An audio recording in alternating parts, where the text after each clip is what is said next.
This is going to be a bit different.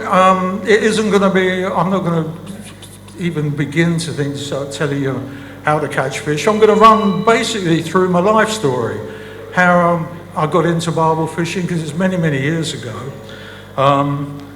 You know, I'm into my 8th decade now. On June the 16th, I'll be 72, so I'm getting a bit long in the tooth now. I've been doing it a long while. So the bottom line is that everyone's got a tale to tell, and this is going to be mine. So I'm going to take you on a whistle-stop tour, really, of the last 70 years.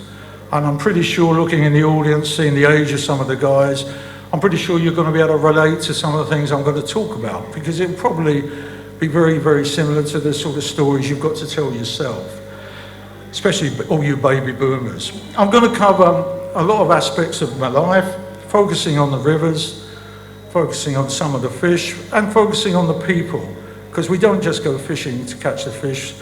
You know, evidence here today, we meet people. That's what fishing is also about. You know, it's not just looking in the countryside, which we all love, but you make lifelong friends. It's a wonderful hobby that does that. I mean, just giving an example, these two lads, I've got to name check these couple of guys there today. I didn't realise, they came out fishing with me about 8 years ago when they were teenagers. They've been to uni, qualified, got good jobs, and they're still doing it. So that's what fishing sort of can create. So I'm going to bore you with the details over the last 70 years, as I said. These are the moments, so let's go. My pictures are really just going to be a collage. I'm not going to relate to them, it's just to give you a feel for things. I'm not going to prompt off them at all. I'm going to run through the notes that I've got here. So, believe it or not, I was born on the 16th of June. That must have pleased my dad, because he was a fisherman. Back in 1950 in North London, Muswell Hill. I must say, a Muswell Hillbilly. I'm going to come clean with you here. I must have been a shock. I was the ugliest baby that you would have ever seen. There's no pictures of me as a baby, because I was born with a hair lip, which you don't hear about much these days. Luckily for me, my parents got it all sorted out before I was about 18 months old, but I must have got off to a rough start. Back in those days, the 50s, money was tight. We weren't poor, but it was very much growing up in those days after, you know, the post-war. You know, people like me, you had to be seen and not heard. You know, you were sent, not like it is today with the kids and your grandchildren. Back in those days, you were really very much in your place. I lived in Tottenham, so it's not surprising why I'm always banging on about Spurs, and I've got my grandson there who's a Spurs fanatic as well now, and we've been keeping tabs on the football today.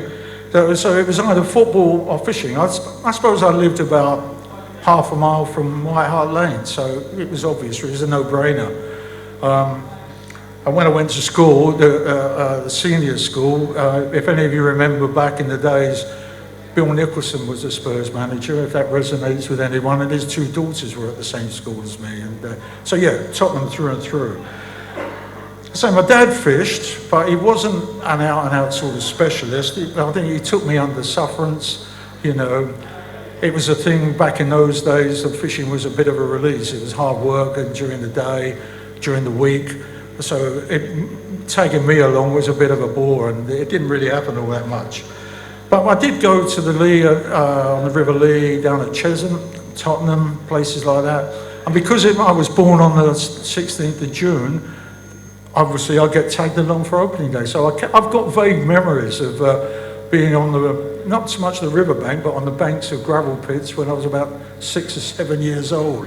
But the thing that really did it for me, probably like many of you others, Mr. Crabtree, Bernard Venables.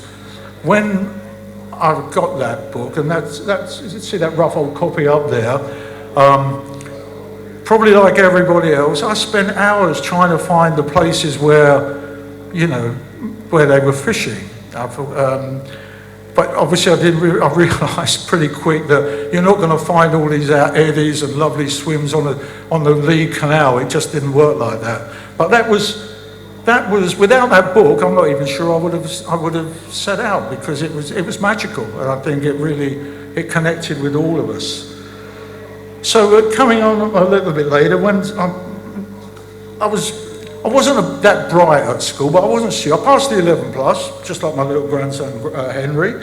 So that took me to a grammar school in Tottenham. Back in those days, that's what you had. There were 3 grammar schools, believe it or not, in a place like Tottenham. And there I met lots and lots of people who went fishing, because that's what we did back in those days.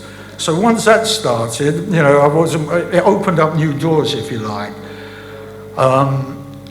Memories back in those days, going to the local library and picking up the books and getting hefty fines because you kept them out too long. But the books that would resonate with you, No Need to Lie, Dick Walker, Fred J. Taylor, Peter Stone, they were the heroes, if you like, back in those days. And those books, I'm sure I'm not alone, you guys must have read Angling in Earnest, Fred J. Taylor.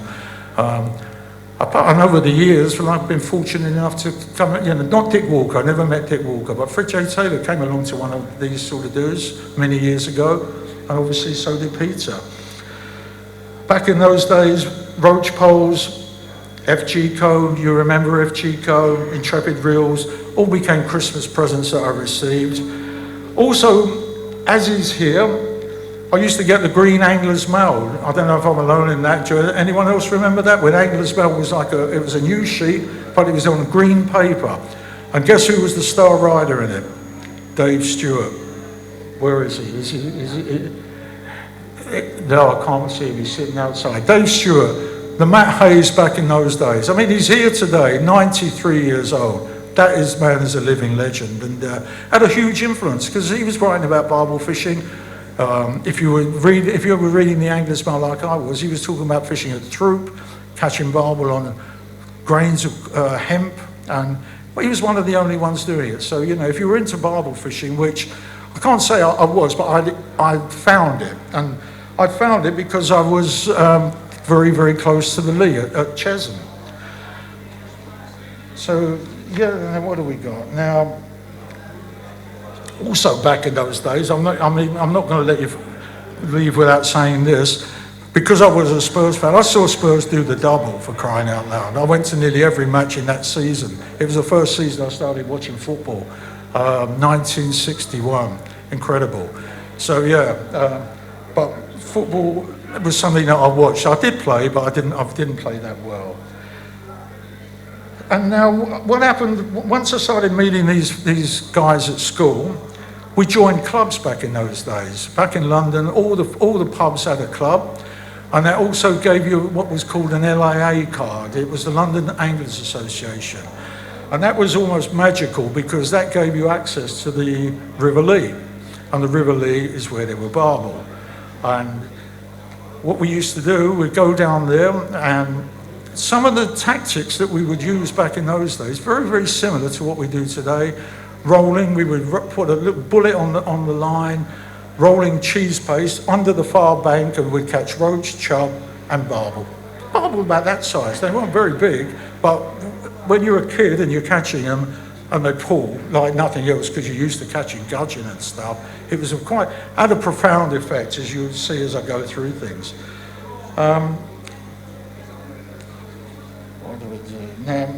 So we're coming up to the sort of time when I left school. I went into the sixth form. I wasn't really into it because all my mates had left.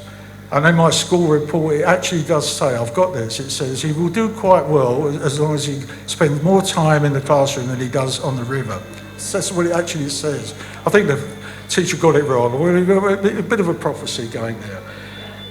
Then, as we moved into, I started work, and I'd done a lot of work in the East End at that time. I was a trainee. I worked in the construction industry, trainee sort of site manager and then surveyor. That was the training I had.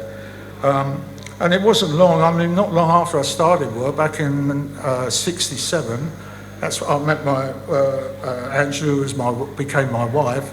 That's how it was back in those days, I'm literally 17 years old, and I've met someone who I was going to spend the rest of my life with. And that really, I suppose it put a bit of a stop on fishing. I still went. You see a few pictures up there when I was that sort of age, but I was really, it was into work, and I was basically in love, as simple as that. But the 60s was a fabulous time. If you lived through them, and I'm pleased that I did, when I look back at my life now, I do realise how great those times were. Fabulous. They're never going to come back again. As we moved into the 70s, didn't do a great deal of fishing in my 20s, I'm going to be honest with you. I got married in 1972, and I moved away from Tottenham, and we'd already moved out to Essex, and I was into the Essex countryside. And then not long after I did that, I went into business with my dad, and we set up a building company together. And we started off from small, like you do, but we got very big. And during the 70s, I had all the trappings. I had a great big house, flash cars, loads of money, literally like a rock star life. It really was. And, kids at private school, all the sort of things that you sort of aspire to. From a working class kid, because that's what I was, it was happy times. And, I was chairman of the school PTA. I got quite pally with Barry Hearn. You remember Barry Hearn, the snooker man, and his son Eddie, I think, who literally runs the boxing scene now, was in the same class as my daughter at school. So that was the sort of life it was during the 70s. I did a little bit of, a bit of fishing, and I wasn't always barbel fishing. Went fishing for roach over at the Walthamstow reservoirs. We had 2-pound roach over there back in the day. I used to like fishing over there a lot because it was big perch, bream, roach. This is pre. Something that was quite interesting, what happened to me in about 1971, I went to the Royalty, and it was the first time I'd ever been there, and there was this chap that I was working with, an old boy, old Joe, and he'd fished down there, and he said, when you go down this, Steve, he said, don't worry about rushing and getting down where everybody goes down to the railway and all that area. He said, stay in the car park, because I was going down there for a holiday, really, not just fishing. And he said, what you do, you fish in the car park, and there's all you guys have been there, I expect many of you have been there, a big horseshoe bend. And he said, you sit there on the bend and drop your bait right under your feet. A bit like what Theo was talking about earlier on, right under your feet. So, okay, I'll do that. I remember I went down there, put a big lump of luncheon meat on, dropped it under my feet, sat back, and about, an hour or so, the rod's gone right over. And I've hooked a barbel, biggest barbel I've ever hooked up to that time. The trouble was, because I had it on a fixed spool reel, and I didn't really know what I was doing. I mean, I was 20 years old, but I wasn't used to this sort of thing. And a crowd of people all came around because it was in quite a sort of an open spot. And I was sort of embarrassed. I lost the fish, and I thought, oh, flipping heck. That was the biggest fish I've ever hooked, and I've come unstuck. But I had a Rapid X centerpin reel, which I bought years before for float fishing on the Lee. And I thought, well, if I'm fishing that close in, I'm not casting out, I'm going to use my centerpin reel. And that's what I did. And so the next day I went along, same thing. I was with my, it wasn't my wife at the time, but we were there together, sitting there doing the same thing. I think I put a big lump of cheese on instead of a bit of luncheon meat. I don't know why, but it went again. And this time I'm in control. And I landed this barbel, it was about 8 pounds. Back in those days, 1971, big fish. But the point being, that was the first time I ever used a centerpin for barbel fishing ledgering. And I never forgot it, because when, as you'll see as I go through, when it came back again, it was a natural thing. And probably at that time when I was doing that, dear old Fred was probably fishing up in the compound with a centerpin at the same time. And these days it's common practice, isn't it? People who barbel fishing, centerpin reels, it just goes together. So there we go. So as we moved into the 80s now, and things started to change a little bit. I'd already had 2 daughters by then, and then in the beginning of the 80s, the third one arrived. And to be honest, the first half of the decade, up till mid-80s, was very good. And we're still doing well business-wise. was even not just going down to Spurs, sponsoring the games down there. That shows you how big we got. You know, I've got the programs sponsored. You know, that's the sort of level we were at. But then what happened in '85? My dad died. Totally unexpected, got cancer, and within 3 months, bang, he was gone. But bear in mind, we'd been working together very closely for about 15 years, so it was a big, big shock. It had a huge effect on me. And I probably sunk into some sort of depression, if I'm honest about it. It took me a long while to get over it. But what happened was my brother-in-law, Roger, and one day he just said, "You want to come fishing?" I hadn't been fishing for ages, and I said, "Okay, I'll come fishing." And we went to the Lee at Fisher's Green, which was run by a leisure sport back in those days. And I caught some barbel, and they were bigger. They were barbel about 4 or 5 pound, and all of a sudden it sort of rekindled that interest, that latent interest that was already there, brought it alive again.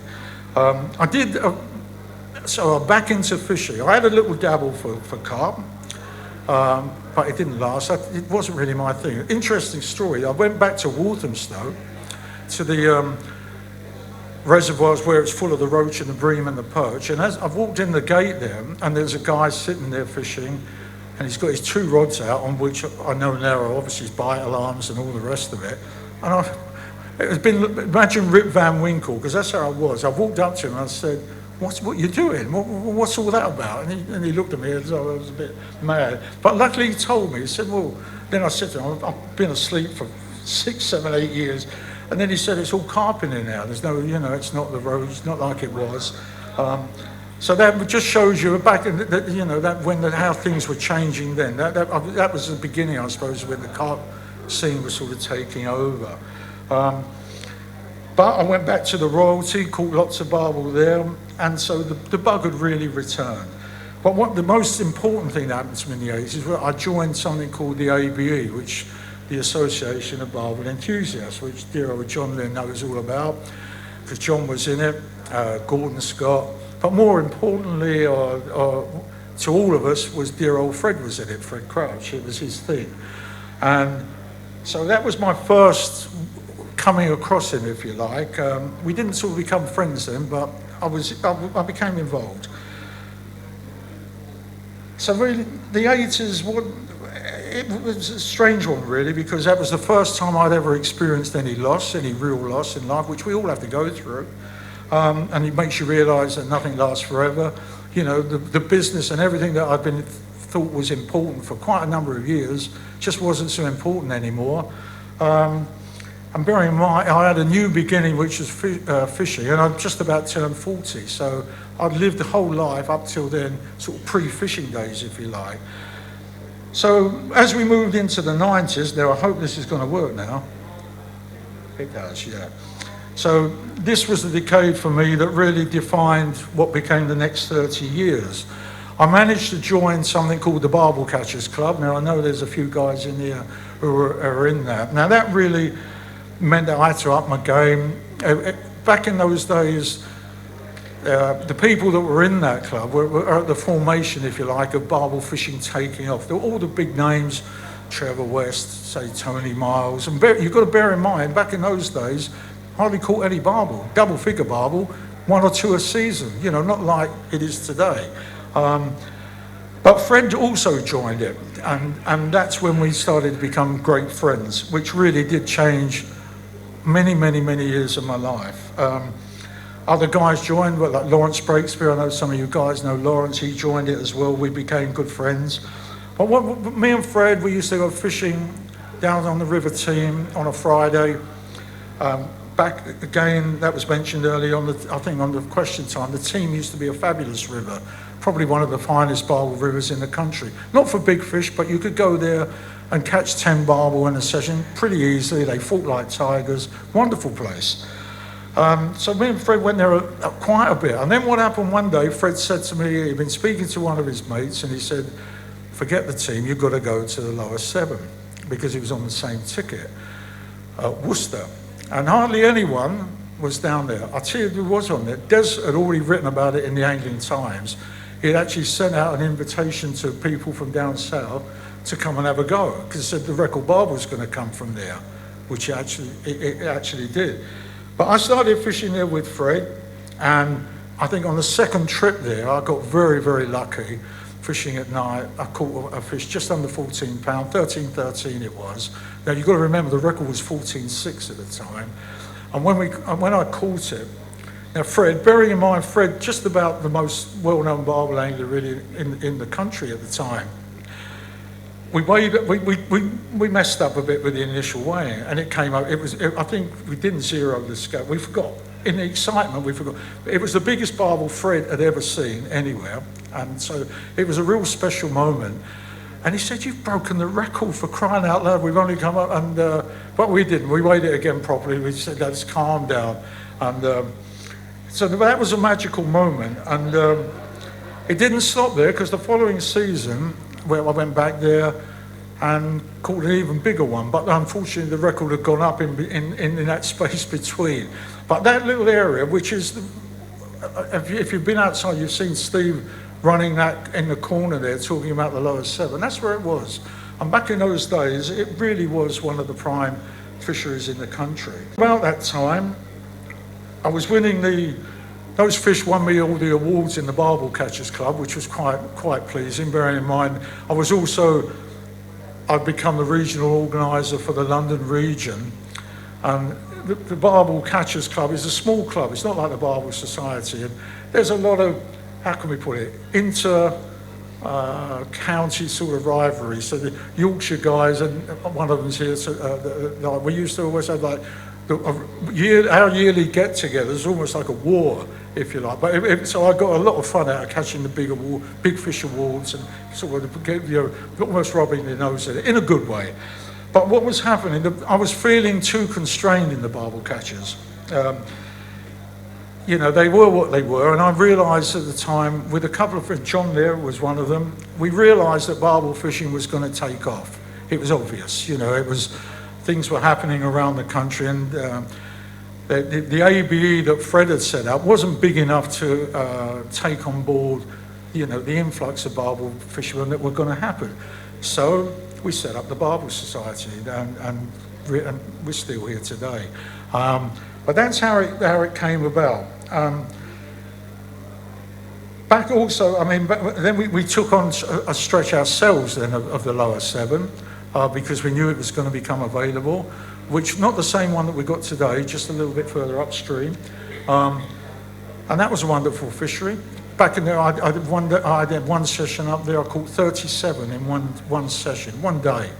But it's silly really, because today, because of the trend, the way it's changed the whole landscape, back in that day it was front page news. Today wouldn't, barely get a little comment in the paper. But these were huge catches back then. And also Howard, I don't know, I bet he's such a low profile guy. Howard Maddox, who comes to these shows all the time, he's here today.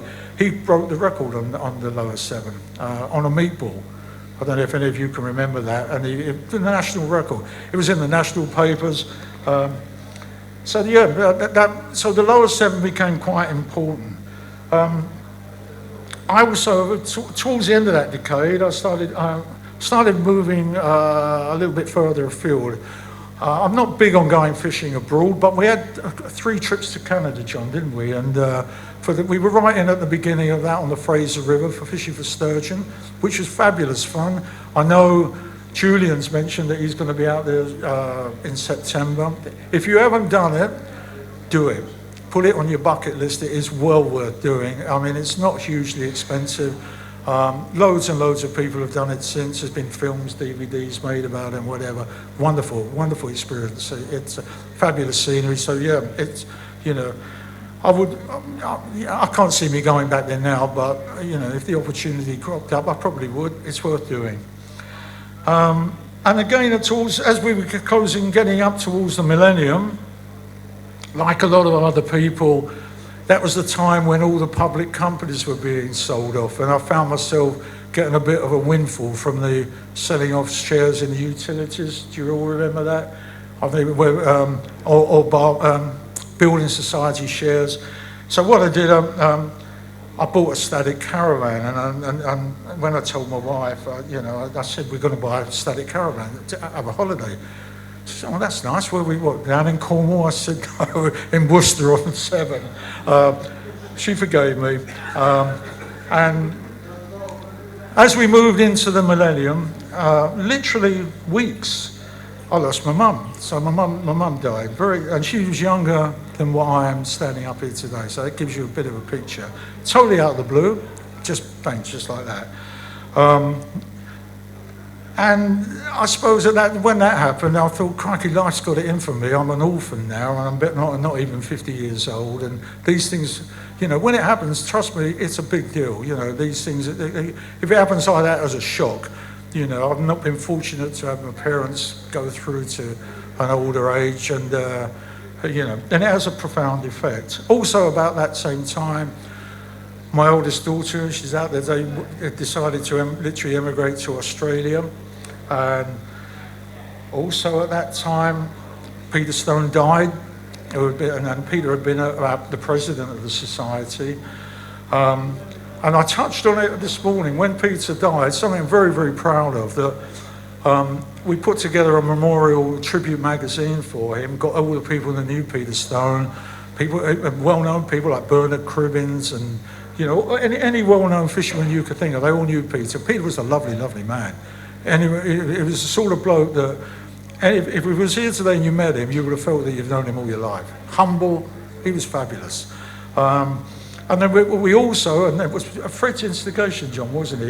We put together a plaque, took a lot of work to get through all the red tape, and we got it put on the bridge in Oxford, on the backwater of the Thames at Wolvercote, where he lived.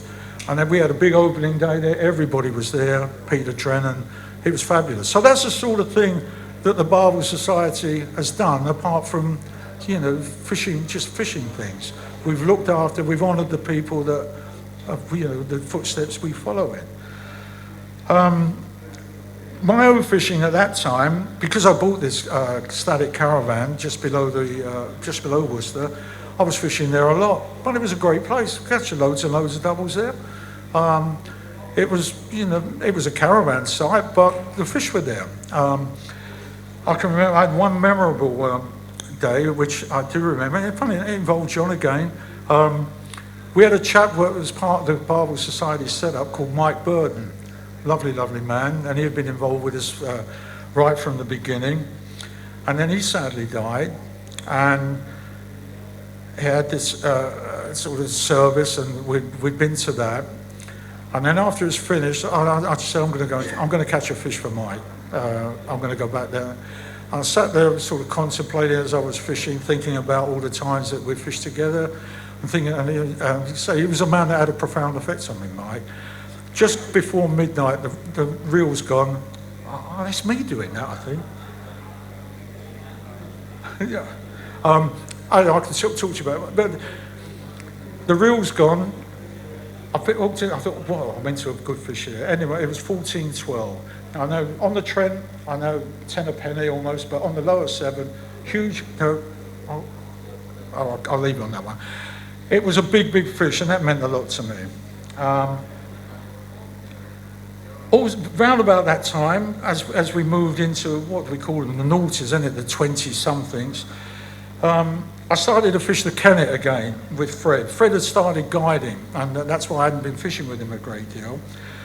And I joined this syndicate, again, John was on it, Chris Tarrant, people like that, and really enjoyed it. But when I first joined it, we were catching barbel on meatballs and stuff, a bit like Howard had done.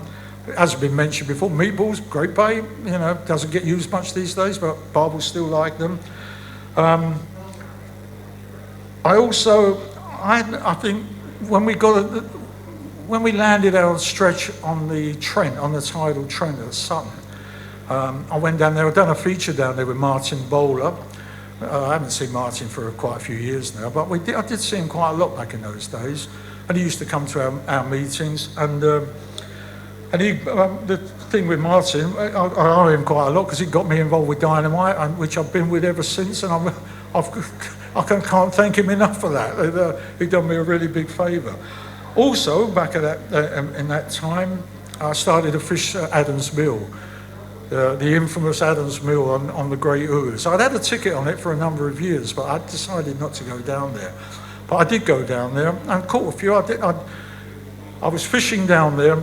Tony, who was speaking earlier, I don't know if you remember, Tony caught the first 20-pound barbel, and that was from Adam's Mill. And I remember I pulled into, I don't know if any of you guys have ever fished down there, but I pulled into the car park one morning when I was going down there. There were 3 or 4 of the regulars in there all chatting together, and they had faces like thunder. They weren't very happy at all. And I walked out, I said, someone died? And they said, haven't you heard? I said, well, I heard what? I said, Tony's had it. I said, Tony's had what? Had the 20-pounder, because they knew it was going to come out. I said, well, good luck to him. He's been there, he's done the right thing and he's caught the fish. And I thought that it's a flipping good job I never caught it, because I don't know, they would have drawn and quartered me. Because it's a bit like how it was there. There was a competitive edge to it, if you like, because that was where, there was a group of huge fish. Not there anymore, but it was a plan. I'm glad I had to go down there. During the second half of that decade, I said to you I was on the Kennet. Again, really with John's help, and giving me the heads up, really, I started moving over to fishing with casters for barbel. And in the right place, and on the right river in the right swims, the bait par excellence, as simple as that. You get them going on there, and you get it right. And catching them again right under the feet, a bit like Theo mentioned. Most of the barbel fishing that I used to do was always right under the feet. No cast out, it was always centerpin fishing. Didn't go from here to where you're sitting there. That's as far out as you'd go. No matter what bait you were using, that was it. But fishing with casters, literally, it just opened up a whole new world there. Caught loads and loads of big fish down there. Lots of doubles. It was wonderful fishing. And Fred, bless him, I'll give Fred all the credit for this. Because Fred was quite tight, wasn't he? Have you ever seen Fred's flask? That's got that's part of angling history, barbel angling history.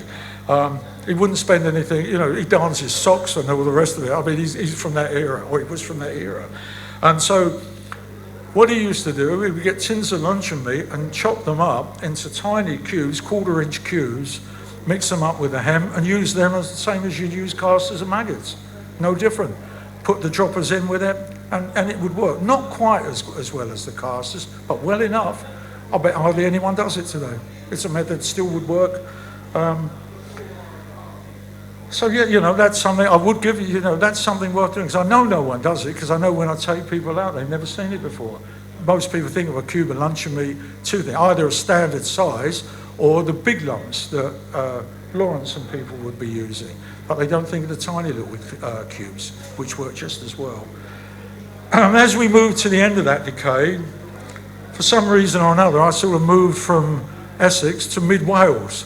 It was sort of happened by accident, really, because I thought I was moving near to Worcester, but there's a new town in mid-Wales as well as one near Ledbury in Worcestershire. I've never regretted it. I live in the middle of nowhere. I've got a little old cottage, and it's fabulous. Also around about that time, and again on Fred's advice, that's when I took up guiding. I was never going to do it. I didn't think it would be something I would enjoy. I want to go fishing myself. And if any of you knew Fred was a fabulous storyteller, the best. He'd have you in fits of laughter, even though you'd heard the same joke 50 times over and over. Fabulous man. I can't give him enough credit. Basically, I owe Fred everything. It's as simple as that. What happened, my guiding took off. I didn't think it would, but it took off. And basically, I've got a book's worth of stories I could tell you all about that. The people that I've been out with. The fun times, because it's not always about the fishing, it's always about the people. A couple of stories. One story in particular, and it does go back to childhood. When I was about 12, and my local tackle shop was a place called Charlie Ruse in Tottenham, and it was very near Broadwater Farm. Well, Broadwater Farm, which was infamous, that was where all the riots were years ago. That was in Broadwater Road, and at the bottom of Broadwater Road there was a Broadwater pub. And in the Broadwater pub, you had the Broadwater fishing team, fishing club. And they were the kiddies at the time. They were your Man Cities and Liverpools of today. They kept on winning the LAA Shield. So little old me would be walking in there, and they'd be sitting there. And if you can remember the old days in the old fishing tackle shops, that's, no, they'd just be sitting there either smoking away, chatting. I'd go in and buy Tanner's worth of maggots in my little tin or whatever. So anyway, so that gives you a bit of a background. Out of the blue, I get this email from this chap. And he'd been reading, I'd had a website set up by then. And he said, I want to come fishing with you. He said, I used to be the captain of the Broadwater Angling Club, blah, blah, blah. And he sent me a photo, and then he sent me a photo after I'd got back in contact with him. And I said, you don't want to come out fishing with me. I want to come out fishing with you. He said, no. I've got old and I can't get around very easily. And he did. He had almost like a club foot. He was in a bad way. But I took him down the Kennet, and he still had it. I think we had 2 days, and I think he caught 6 doubles there, fishing with the casters. And I just thought, fishing is how the circle goes around. It's just incredible. There was a bloke all those years earlier. He'd been, I'm going to say Harry Kane. I'm not going to say Liverpool Majesty. Like the England captain, he had that stature, and there he was out there fishing with me. I had another chap. I had a young fella that came out with me who was in the army, and he said, "I want to come out with you, Steve." He said, "In a few days' time after I've been fishing with you, I'm off to Afghanistan, off to Bastion, wasn't it? Camp Bastion. I think that was the place where all the soldiers stayed over there." And I said, "Okay, we'll get you a fish. We'll catch you." When we were sitting there, he was telling me all about his time in the army. And I think he'd been over there, done a couple of tours, but he was a bit apprehensive. And just a few days before, I'd received a brand new Free Spirit rod that I hadn't even used. I hadn't even taken the polythene off of it. And for some reason, I said, "I'll tell you what, you're going to use my brand new rod here." And I set it up for him. And cut a long story short, he had a 14-pounder out on the day's guarding off the Kennet. Take my word for it, that was a huge fish back then. It still is a huge fish today. But it was a special fish there, a special memory. So the fish was important, but it's the whole thing. It's the whole story that goes around it. I had an old boy that came out with me. I don't know, must have been pushing 80, and he worked part-time in like an antiques, what would you call them? When they're all the shops, all the arcades, where there's quite a number of people working them. And he'd never caught he never had a double-figure barbel, and that's what he wanted. So I desperately want to catch one, so as I can tell all my friends back at work. And and he was quite frail, this chap. Dickie, I was a bit worried about it. I thought, flipping heck, I hope nothing happens if we do get a big one. 2 o'clock in the afternoon, the reel goes, bang, and I helped him. We got this fish in. It was 10 pounds, 2 ounces, job done. Happy, he's totally over the moon, he's ecstatic. Take the pictures, I'm going to tell all my friends back home, and so we gave it about, it's off again, an hour to recover. I need you up here, John, all the time. An hour or two later, he catches another one. It's the same fish. Exactly, because I netted it and I was like, I'm hooking it for him. It was slightly blind in one eye, and I knew it was the same fish. And when I weighed it, it was 10, and I told a white lie. I said it was 10-1 or whatever, because I didn't want to spoil it for him, because I would think that, is it that easy, or, it took the edge off it a little bit. And I'll stand here and admit it. I've taken guys out fishing, and we've had 9.15s, and I've called it 10. But these are not fishermen. These are not guys that, like you people here, who take it super seriously. These are guys that would only go fishing once a season or twice a season. They come out with me. And I just think, if it was 9.15, it can be a 10-pounder. What the heck? It's happy days for him, but it's not going to put it on social media and have everybody jumping down his throat. I feel good about that, so I'm happy to do that. Unfortunately, around about that time, again, more sort of tragedy, because we lost Fred when Fred died. He had been ill for quite some while, and we knew it was coming, but nevertheless, when we did, it was very, very sad. And I'll get a little story around that. Fred had told his wife before he died that whatever you do, don't make sure the fishermen don't know about the funeral because there's going to be too many people coming. It said it in all the. I know where he's coming from because Fred was he was top of he was number one, and I spoke to his wife, and so she said, "I'm really sorry, Steve." I thought, "Oh, crikey, okay, but that's what you want. That's how it'll be." Anyway, a day later, his daughter rings me up and says, "Steve, I can't apologise enough. Pat, who's Fred's wife, Pat's got it all wrong. Of course we want you there. And not only that, we want you to say something." And I ended up doing it. I'd say one of the proudest moments. I gave the eulogy at his funeral, and it was packed. There was, more people than this in the room. And I thought, I've got to try and make them laugh and cry because that's what Fred would have wanted, wasn't it? And we gave him a good send-off. And then what we did also in the society, we again put another tribute magazine together. I took a lead on that. I was really happy to do that. And we there's a plaque at King's Weir where Fred used to love fishing. And also we put a bench, didn't we, in the compound on the royalty. So, all in keeping with what I've said to you about what we like to do to honour those people that are really special to us. In the round about 2016, my part of the Kennet was finished. It's simple as that. People have been warning me. They'd said, it's gonna go under. You're gonna have problems with otters, and I know it was spoken about earlier. And I was always thinking, it's not going to happen. I'm going to escape it, but we didn't. And then very, very quickly, from being again one of the top barbel fisheries in the country, no doubt about it, because there's loads of fish, plenty of fish there, and it was fished on both sides of the river. It was a very popular place, and just finished just like that. It wasn't just the otters. There was a huge problem with signal crayfish, and then the Kennet's got its own set of problems as well. But the otters finished it off. And I remember sitting there one day with the swim where we caught lots and lots of fish, and one of them just swam through it. I don't know if you guys have ever seen them sort of that up close, but a big dog, that's a big thing. Most people think otters, no, they're that. Huge things. They'd scare the life out of you, if they came out and sort of growled at you, as it were. So the Kennet was all over. I had to go somewhere else.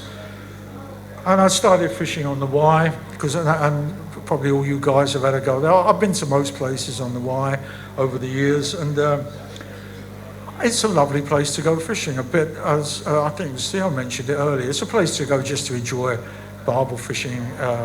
You're not going to get monsters, although we did find some.